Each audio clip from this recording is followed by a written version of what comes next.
May 10th, the day that We're All came out, is a journal entry. I had the saddest dream this morning. It was before a show, and I was walking through the crowd, drunk. I was looking for some kind of solace in a girl, but I had no luck. I need someone to take care of me.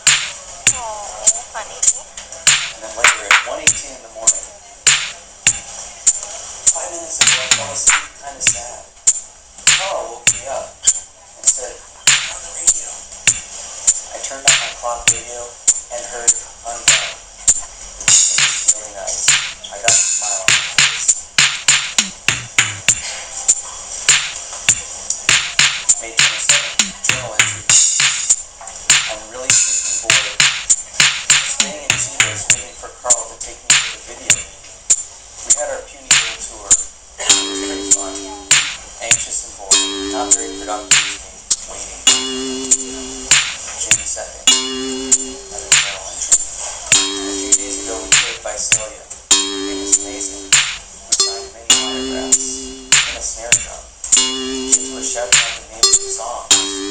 During holiday, everyone rushed the stage and hopped up and down. Last night was Tucson. A club called The Rock. It was a heavy-level battle of the bands.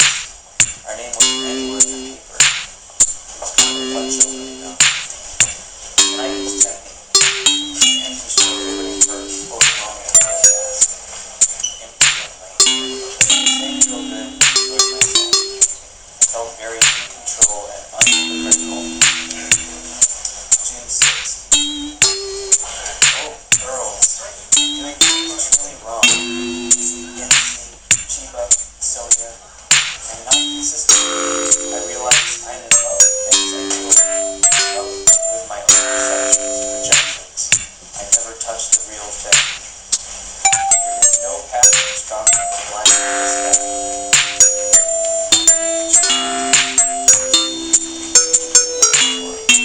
A young man faced with two women. One sensitive but deeply dedicated loving woman. Unfortunately, she's a little psycho. They can have a crazy but real relationship. The other, an ideal, a certain non-sexual beauty. Smart and cultured, inexperienced yet not at all naive. The character has to find his right and wrong with regard to women. He comes to himself in this quest. June 21st, a letter to my ex-stepfather. Dear Steve, I have been having the hardest time trying to get away. I meant to call you for Father's Day, but it just couldn't happen, so I decided to write. We're driving from Phoenix to LA right now, so forgive the sloppiness. Family suggests things are going real good. Most importantly, the Sweater song has been added to many radio stations, including K-Rock in Los Angeles. The listeners' response has been real good, too. We've consistently been one of the top 5 most requested bands. We're getting good reviews, too. Touring is fun. Typical day. Drive for 5 hours through the incredibly boring terrain, usually with frequent stops at Hacky Sack. Hacky Sack is our only form of exercise. Hacky Sack is a little beanbag slightly smaller than a tennis ball. We form a circle and juggle it back and forth with our feet like a soccer ball. We play a lot of hacky sack. When we're not hacking, we're reading. All the driving affords me plenty of time to read. Since we started touring, I've read Damon and Narcissus and Goldman by Herman Hesse, Huckleberry Finn, a voluminous biography of Beethoven, and Emily Bronte's Wuthering Heights. I also get to write a lot of letters. Then around dinner time, we arrive at the new Ransom city and unload our equipment to the nightclub. Then we hack some more. Puff wheat, peanut butter and jelly, except for the ever more frequent record company sponsored dessert. These are usually exotic, delicious,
us have a remarkable ability to communicate and talk out all our problems. This particular problem, to what extent this is one man's band, is still being worked out, and probably will be, as it is for many bands, throughout our career. However, it is safe to say that all of us have reached a state of relative peace with how things are, and we're grateful for everything that's happened. I can also say that if the other guys split tomorrow, there would be no more Weezer, and I would not do anything else on my own. If Matt and Brian insisted this is Weaver's band, they probably meant it as a sincere, overzealous attempt to prevent any more of the negative vibes journalists so love to want to do. Number 3. For the most part, I'm very patient and understanding. However, my father was a true dictator, and I'll always have to fight off his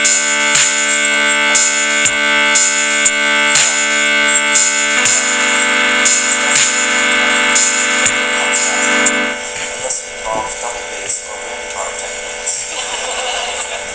I trust the other guys to come up with great ideas, and they always do.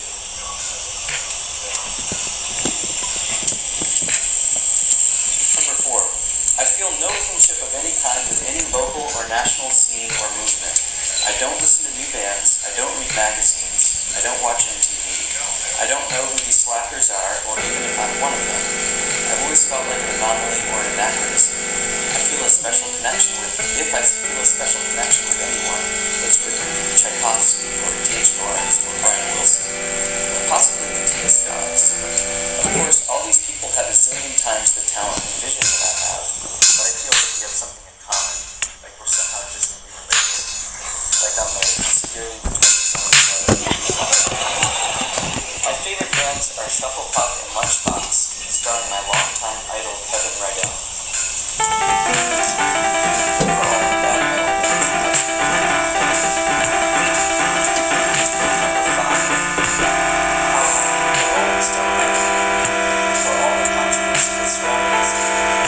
I never actually got around to reading it. What I assume the writer meant by these ill-chosen words is something actually very valid. When I started to write songs, I wanted to put all of my heart into the lyrics and say exactly what I felt. A noble pursuit, surely, but the result was a bunch of crap that sounded pretentious, overly serious, and downright morose. My inner sense of self-deprecation and my emerging sense of humor joined forces to rebel against this, quote, deeply personal style. Utilizing strange metaphors and bizarre imagery, I managed to cloak my embarrassing messaging and interesting and often annoying lyrics. The result, I think, is an even truer representation of what I wanted to say in the first place. It's kind of your chocolate and my peanut butter thing. I think that's what the Rolling Stone made.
It's nice to be a nobody again, but on the other hand, I'm getting lonely.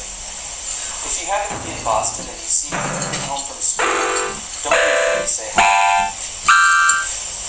3. I've got about 8 new songs now, but I still need to write at least 2 more before we can put out the next album. Please be patient. I want it to come out as badly as you did.